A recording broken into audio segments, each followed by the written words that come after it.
This is Thousand Trails Seaside in Seaside, Oregon.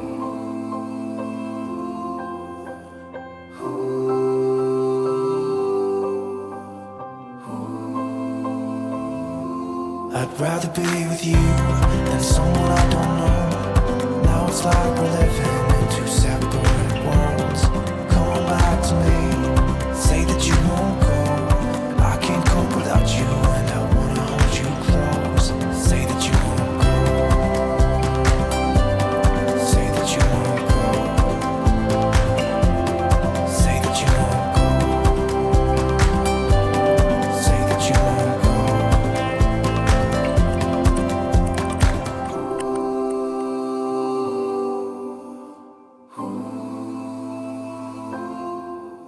What's going on, y'all? We have been staying here at the Thousand Trails Seaside in Seaside, Oregon, and we have absolutely been loving it. This is an excellent park. You've got sewer hookups everywhere. You do have some 30 amps and you have some 50 amps, but there's a big reason why that 30 amp doesn't matter near as much as you would think it would. We have spent our time staying here at what would be considered the South Park, South Campus, South Campground. They've got the playground right there, bathhouse over there. The only laundry that you've got is in the south part, whereas like the indoor pool and hot tub is over in the north part. We'll walk around and take a look at this real quick. The huge benefit of being here at Seaside is terrific climate in the summertime. That's right, July and August, you're looking at highs in the 60s. You could pretty much just guess at about an average of 65 as your high during the day, with a low in the 50s at night. There is a bit of a humidity because you're right by the Pacific coast. It's only about a mile to the beach, but you don't have to worry too much about using both air conditioners or 3 air conditioners. You can really get by with just 1 air conditioner. So that makes using 30 amp not a problem at all. Now, this park is a high use park, and that means that you can only stay here for 2 weeks between mid-June all the way up to, I guess, about mid-September. This park, I do believe, is open year-round, and I saw where this park actually offers a monthly rate. I think it was $7.50 or $8.50 for the month in the winter months. However, I've heard it is a lot like Seattle in the fact that it's just kind of rainy and drizzly non-stop during the winter here. Here at the South Campus, we've got this one single bathhouse. Pretty decent. Everything's been renovated here. The one biggest issue I've got with the bathhouses is that they don't have any separation of walls in the changing area. You know, once you go into the shower, you've got your own separate showers, but the changing area is an open communal type thing. And it's that way pretty much at all of the bathhouses here. I've checked them all out. Some of the other ones on the north side, they've put curtains up between as an attempt to try to separate it, but this one is really big and they couldn't pull that off. The shower does have one ADA with a handheld and another just normal shower.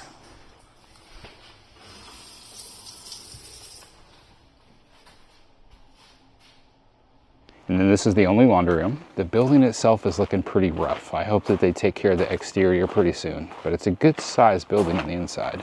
You can't use any quarters here at this laundry room. It's $225 for everything. Dryers only last for about 45 minutes. If you don't have a way to pay through the app, you can come over here and use a credit card to get things set up so that you can get it running. The out of order dryer that just happened, everything's been in pretty good working order up until now. Plenty of table space in here to fold up stuff, sit here and make a puzzle. Got your mud sink over there and a ironing board, and oh, there's an iron right there. They do close this from 9 to 9. I've always been a critic of any laundromat that closes. However, here in Oregon, they've got a lot of problems with homeless people wandering around. So one person told me they have to lock stuff up unless they can put some kind of a code on the door, which this door they can't, or they'll wind up with people sleeping in here. Never saw the cat. Didn't see any other cougars either, but the manager was walking around talking about that while I was here. Apparently they saw a younger cougar walking around in the wilderness just west of where our campsite is, and so they just wanted to warn everybody, let them know. Could be a potential problem. Just a quick side note on what I just stated about people kind of wandering around that could potentially sleep in the laundromat. The only incident that Tanya and I ever encountered was when we went to the Safeway nearby. It was just the first time we went there, and there was an excessive amount of people that seemed questionable in my opinion. Since that time, we really haven't encountered that since. I'm not sure exactly what was going on at that one moment. Like I said, haven't had any other problems with it since then, and we've never encountered anybody that wasn't supposed to be walking through the campsite. I think the park rangers do a great job here. They keep this place pretty secure. So I guess they just got to make sure they stay on top of things, because I'm sure if the word got out that there is a potential place that people could possibly loiter, that they might actually start migrating their way in here. So by securing things, it kind of sends out a message. There's no point in coming here because there's nothing for you to loiter there. So far, things are working appropriately the way they were designed. Down here from the laundry room, I do see a spot over here open with a 30 amp. We'll take a quick look at that. Pretty good sized spot. You can even, if you've got a longer RV, you could easily hang it off the back there. Sewers all the way back at the back. I made sure to mark it so you could see which one is the sewer. That one must be related to the water. Oh, somebody left their filter behind. Oh, that one's missing a bolt. And from what I can tell, each site has a picnic table and an on-the-ground fire ring that could be used as a barbecue pit. This park does have a number of one-way roads. They make sure that those are both well marked visibly as you're driving through and on the map. So that way you don't get going down the wrong direction. There's the playground here for the South Campground. This spot right here where the white RV is an ADA spot, which they made sure is right across from the bathroom, so they've got nice, easy access. Now, one of the things that you probably won't see at a lot of the other Oregon 1,000 trails is this wide open space. If you look straight through over there, you can see our RV. We pretty much have zero obstacles for Starlink. T-Mobile has been a bit spotty here. Starlink has worked great, and I've not been having much luck with my Connect 10. I need to get in contact with Connect 10 and figure out why it's not currently doing anything. You do have a few camp spots in this park where you're going to have some trees that will block the Starlink, but there is plenty that have wide open skies. So you shouldn't have too much trouble if that's what you need finding a spot. This park is super busy though, so I highly recommend not showing up at 5, 6, 7, 8, 9 o'clock at night and thinking that you're going to get exactly what you need. It's much better to get here at noon. Some overflow parking right here across from, well, you've got the dumpsters right there and then the playground, bathhouse over that way.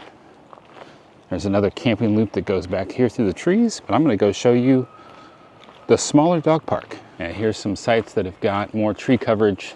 Starlink will probably be a little bit more problematic in one of these spots. Still a beautiful campground though. Oh, look, somebody got smart. Got their Starlink over. That's why it's good to have your 75 foot of cable so you can move that Starlink around to where you get an opening. And here's the dog park. There's no grass in this dog park. Looks like maybe there was some grass once, but yeah, it's pretty much just gravel. Looks like it's that way by design, honestly. It just looks like gravel. At least there's somewhere to sit down. I mean, if you're in a pinch and you absolutely want to let your dog off the leash, this is fine. But there is a much better dog park they call the Dog Island, and let's go check that out. While I am walking over to the North Campground to show you the other dog park, as well as some of the other amenities that are over here, I just wanted to kind of talk to you about some of the stuff that's out here in the area. First off, let's talk about grocery. You've got a Safeway that's literally just a few miles away. It's a good size, legit grocery store. But about 11 miles away, you've got Costco, Walmart Supercenter, Fred Meyer's. Groceries is not a problem while you're here. That is A-okay. Plus there's AutoZone, O'Reilly Auto Parts. A lot of opportunities for you to take care of business while you're here. I've been doing maintenance. We've not had any problems with getting groceries. Also in this area, Seaside is a very touristy area. Seaside, Oregon, period. Broadway Street through downtown is it's like a tourist trap. We've enjoyed it though. There's been a number of arcades. There's even some like indoor rides, like an old school tilt-a-whirl and some very classic looking bumper cars. We have enjoyed going down to Broadway and walking around, going down to the end of the loop there where they've got the Lewis and Clark statue and just looking out over the Pacific Ocean. It's very beautiful. A lot of restaurants to choose from and a lot of opportunities to buy beach-style hoodies and t-shirts.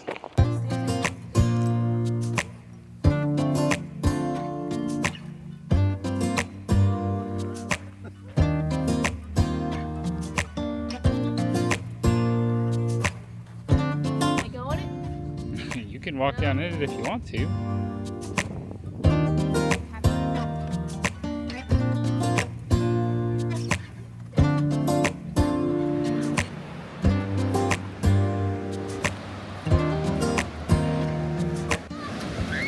Here it comes. Not that cold. Take it back. What you got? This is what Kara found. Turn it over. Wow, interesting. What are we gonna do next one? Are we allowed to keep stuff? Yeah, this is not tribal land, so I believe so. I bet if we get out here earlier in the morning, then we can actually find stuff that's not as broken. What in the world? How does something like over there?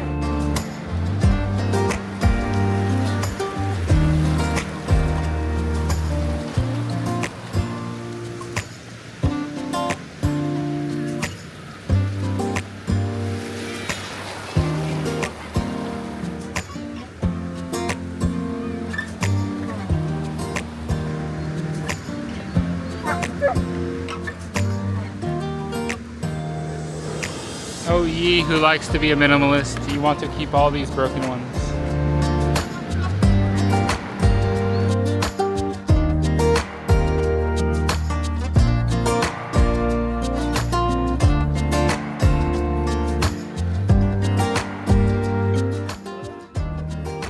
Would you like to buy? I'm only $50 million. Yes, I'll take you. Come on.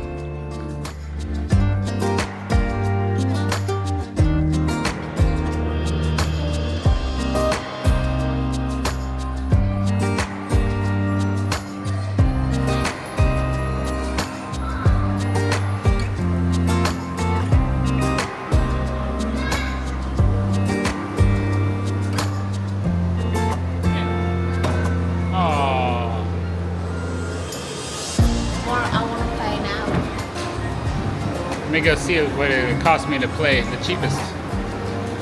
Hey, it's one of those old balloon machines. Remember these? $3.50 for a balloon. Oh my!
Star Wars! Tank game. Those are usually more rare. I appreciate those.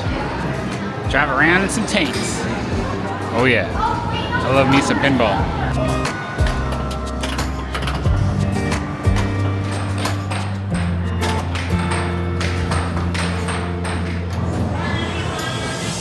This place is huge.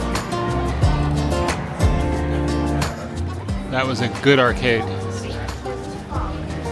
And they got a pizza. It smells like New York style pizza in there.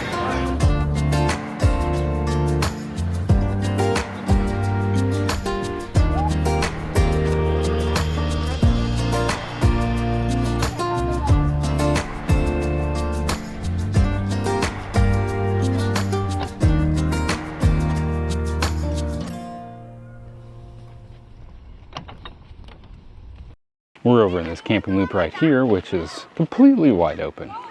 I didn't mind it at all. We got a pull through and clear shot of Starlink in the sky. Coming up on the street that divides the two campgrounds. Now when you're coming in here, you're going to have to check in to the south part. That's where the rangers are, that's where they get you all signed in.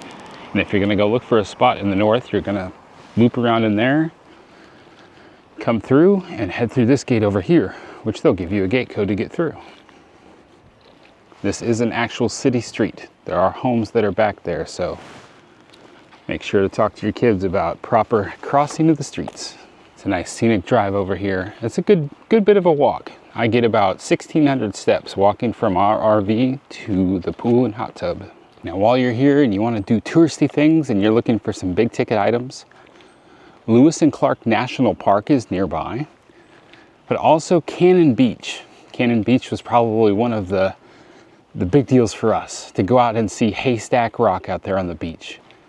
We went and checked that out with our friends, Tracy and Adam, who we've met through Team Journey, and we were all in this area together at the same time, and it gave us an opportunity to sit and chat and watch the sunset. Now Cannon Beach and Astoria, which is about 14 miles north of here, are both key parts of the movie Goonies. So if you're a fan of the movie Goonies, then you probably will really enjoy being in this area. Our friends Tracy and Adam were actually pointing out to us various different aspects of the movie that took place on Cannon Beach. People do go and look for the house from Goonies as well in Astoria. We didn't quite have time for that on this trip though. We are out here at Cannon Beach, Oregon. There is some epic giant rocks. We're gonna run some laps so that we can get some warm. It is chilly out here on July 17th. That's right. We're excited to check out this beach.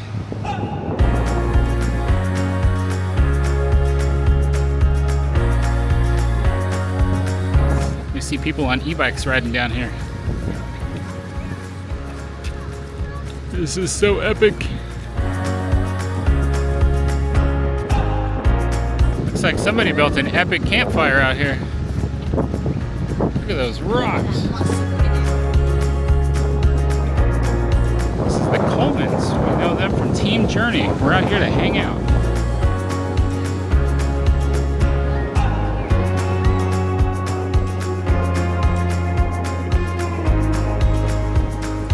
Oh, Kaya's first time at the beach.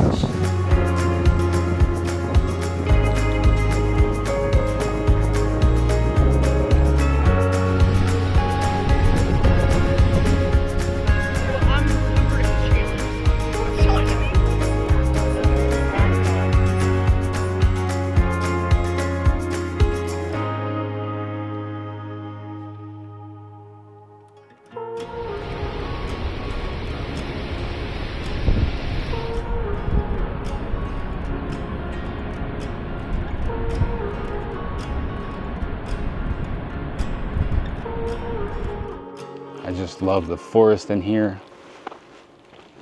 So beautiful. Listening to the birds reminds me of being in a really fancy zoo. Well, who needs a zoo when you've got real life nature, huh?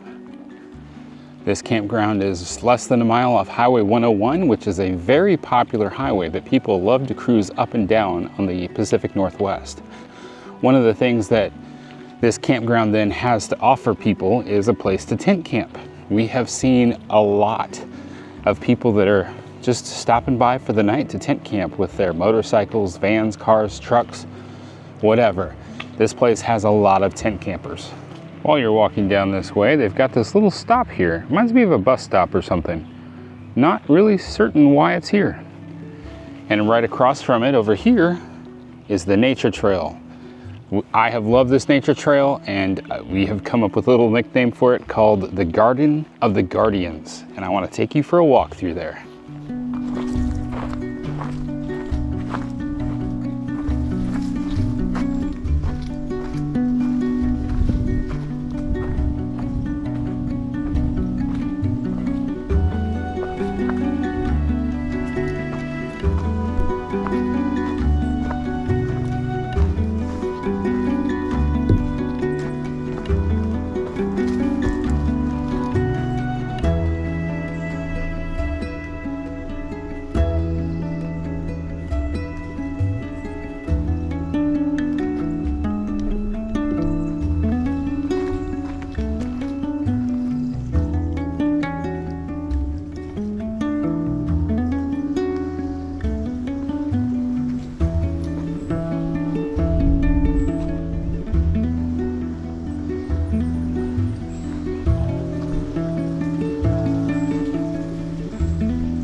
approaching the next dog park, you can start to see some of the RV parking over here.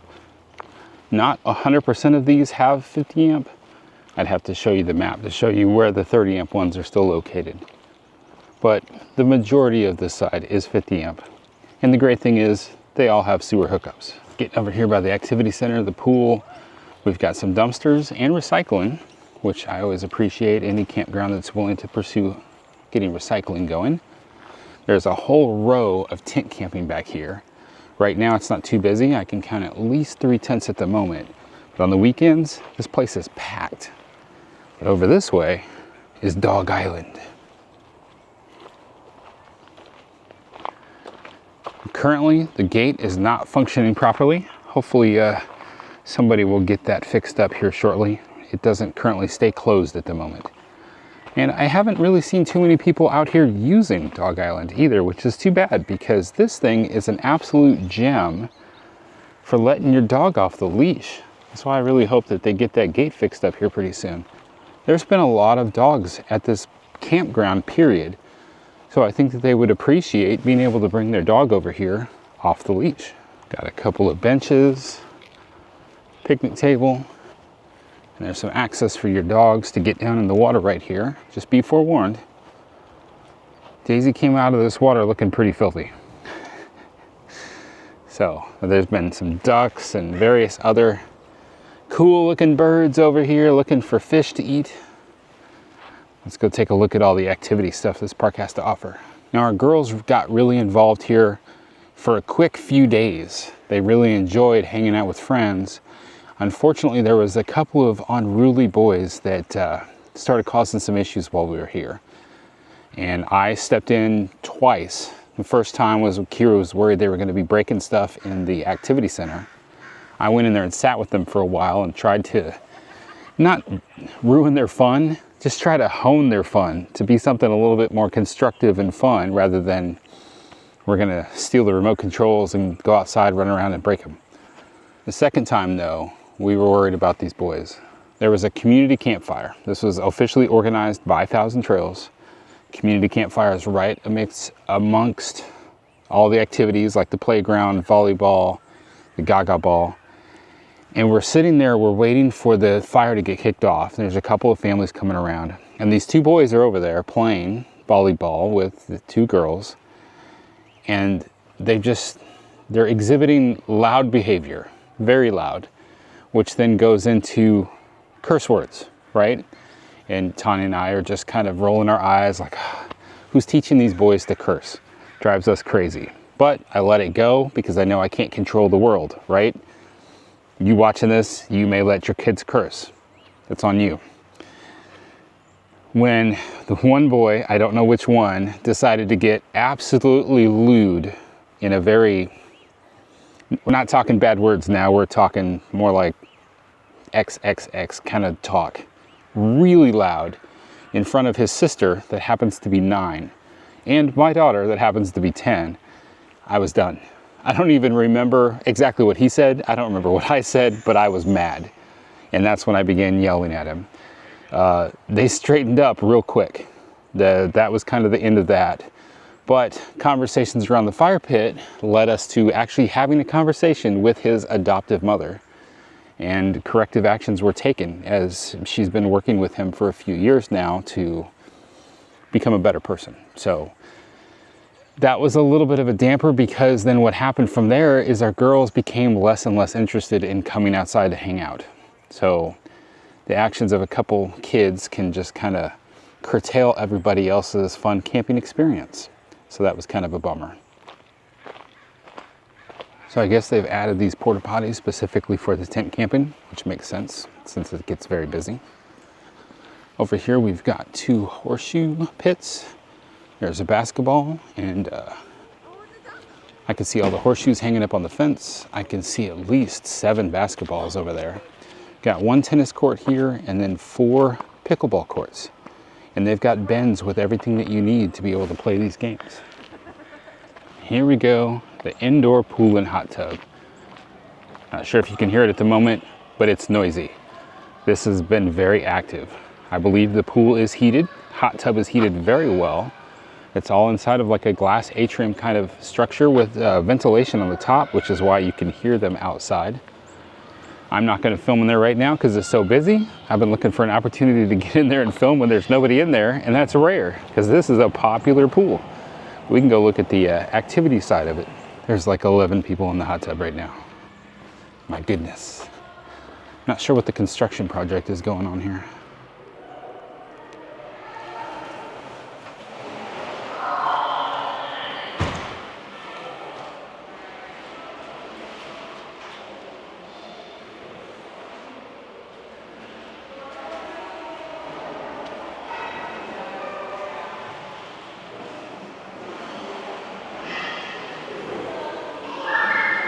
Yeah, it's too busy in there. I'll try to get back in the morning when they first open and see if I can't film it then.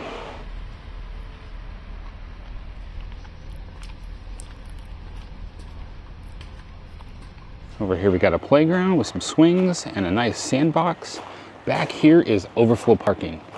I haven't quite gotten the hang of what the rules are exactly, but they told me if I wanted to stay longer and use my generator, I can go over there. I would need my generator because my fridge doesn't have enough batteries to keep it running. So I typically don't boondock because I know a lot of people complain about the noisy people with generators. So I typically avoid it. It's more of an emergency kind of situation for me than a luxury that I'm going to take advantage of. This new badminton net set up recently. Came over here to show you the sandbox. Kira would want me to show you since she used to love playing in these. Lots of toys to choose from.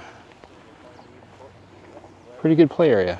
These guys are playing some cornhole back here, more cornhole over there, ladder ball, nice sized volleyball net over here, gaga balls with a net. I've never seen gaga ball with a net before. And the fire pit. It's a pretty good fire pit. A couple of, oh, that's like 6 stand-up barbecue rings all around the fire pit.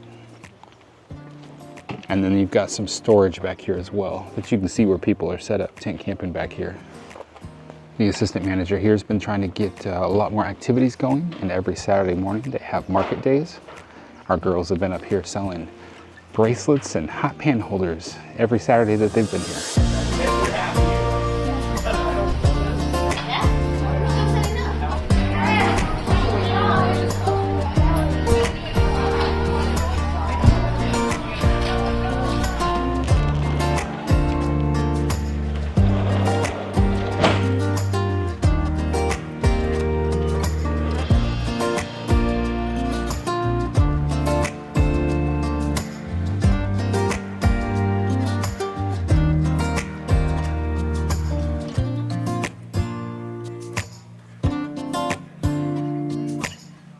I do know that all of these sites right here, kind of facing the clubhouse and the pool, all have 50 amp.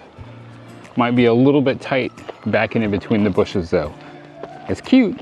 Sometimes cute doesn't exactly make life easy. The pool building does have showers, and they look like fairly nice showers, but remember me describing how the dressing area didn't have dividers? Well, in there, the shower itself doesn't have dividers. It's just a communal shower. What do they think this is, 1972?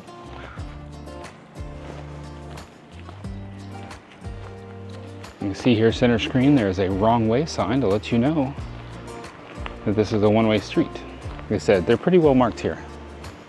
And they're marked on the map too, so you'll be able to tell which way you need to go. Here's one of 2 bathhouses that's on the north side. This one is the bigger one. I can't believe it had 3 showers in there. This row is pretty much all getaway cabins. Well, not all getaway, but all cabins. There are getaway cabins here. So if you're a Thousand Trails member and you are looking to use your free week of getaway cabins, this is an option. I really like it here, and I'm hoping that my parents will fly out here from Florida and join us for a week in the future. Here's the creek that kind of runs through the nature trail. Now we're coming up on my turnaround point to head back to the South Campground to head home. As you can see over in this area, there is some dense trees in certain directions. So if you're in one of these spots, you're gonna have to take actions like this person over here that has some kind of a stand out there for their Starlink. And right by the nature trail is this cut through path. It's kind of a shortcut to get back to the south campground without having to go all the way back up by the pool.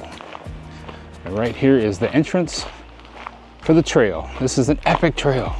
I hope you enjoyed my little segment I did on that. Plenty of dog poop stations. That's always appreciated for the pet owners.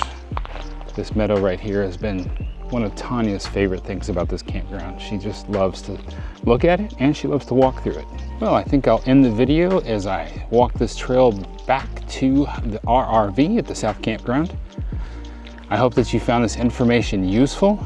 I think that this campground is amazing. I intend to plan ahead to spend time here, to spend extra time.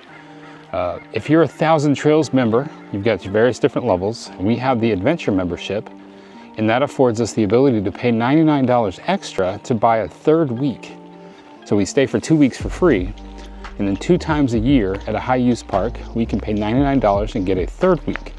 Well, we've loved it here so much, I'm gonna try to do that in a few years when we come back. Try to get my 3 weeks here at this park, because this area has just been excellent. We've enjoyed it. Other parts of Oregon and Washington are hitting 100 degrees right now, but we're 65 degrees. There are 6 total parks on the coast in Oregon and Washington that qualify for those kind of temperatures, but the tree thickness at some of those other parks is just not conducive for being able to be a digital nomad and work from home. So this park just, it's perfect. It's a great escape from the summer heat. All right, y'all, thank y'all so much for watching our video. Remember that life happens. Don't let it stop you. Stay fresh, cheese bags.